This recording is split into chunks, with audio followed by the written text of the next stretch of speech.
Hey everybody, welcome to another episode of the Bat Boys Corner. Today we have former Atlanta Brave, Ryan Kelly. Thank you for coming on. Yeah, absolutely. Thanks for having me. In 2006, the Pittsburgh Pirates drafted you in the 26th round. What was your reaction when you found out they drafted you? Well, it was my senior year of high school. I really didn't expect to get drafted. I had surgery on my shoulder that year. And it was just one of those things towards the end of the year, started to get some looks and had a couple workouts after the season. And then sure enough, it happened. I got drafted. I ended up going to a junior college for a year after that. It was draft and follow. That was the last year, draft and follow. But it was obviously, it was unexpected and it was a wild experience. During your fifth season in pro ball, you were traded 3 times. Was it tough getting traded for the first time, leaving teammates that you played with? Yeah, obviously I came up with the guys. I played with a pretty core group of guys for the most part for the first 4 years, coming up with Pittsburgh. And when I got traded, it was kind of scary. Honestly, I was still young, but it was a new opportunity. And and then getting traded again 3 weeks later, it was pretty wild. It was a wild off season, but it's nice to be wanted. So. In 2011, you played in the Arizona Fall League. What was the experience like playing with some of the best prospects in the game?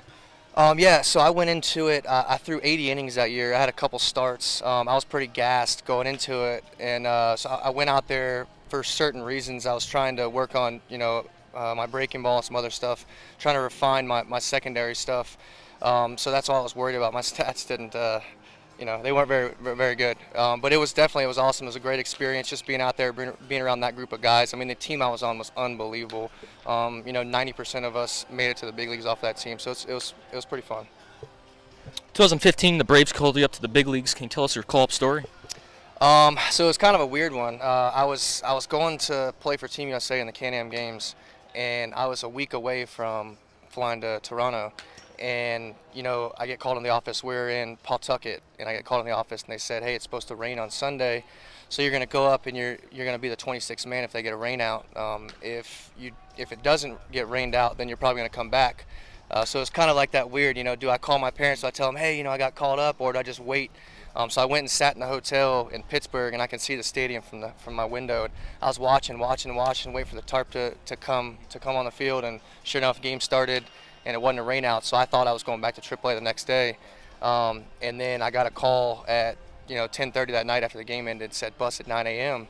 And I was kind of confused. I didn't know, and all of a sudden my phone started blowing up, and they announced it, officially announced it that I was getting called up, and that. So it was pretty cool, but it was mixed emotions going into it. Your first MLB strikeout was Clint Robinson. What was it like in your first K? Obviously, I went out there as my first outing, so it was nice to get it done in the first outing. I try to punch out everybody. That's like my thing. I don't obviously, but that's my goal. I try to punch them out from pitch one. So getting it there first outing, it was nice. It was pretty cool. You're currently with the independent Somerset Patriots. What are you doing to try to get back to the foot of the ball? I'm just doing me. I go out there, I take care of what I can. I try to be as sharp as I possibly can, but I'm not pushing for it, man. It's just if it happens, it happens. There's a lot of good players in this league this year, a lot of good players on this team right here, especially in our bullpen, and our starters. Pitching in this league is it's stacked. So it's tough, but if it happens, it happens. I'm just going out there and doing me. Last question: what advice would you give to a younger player?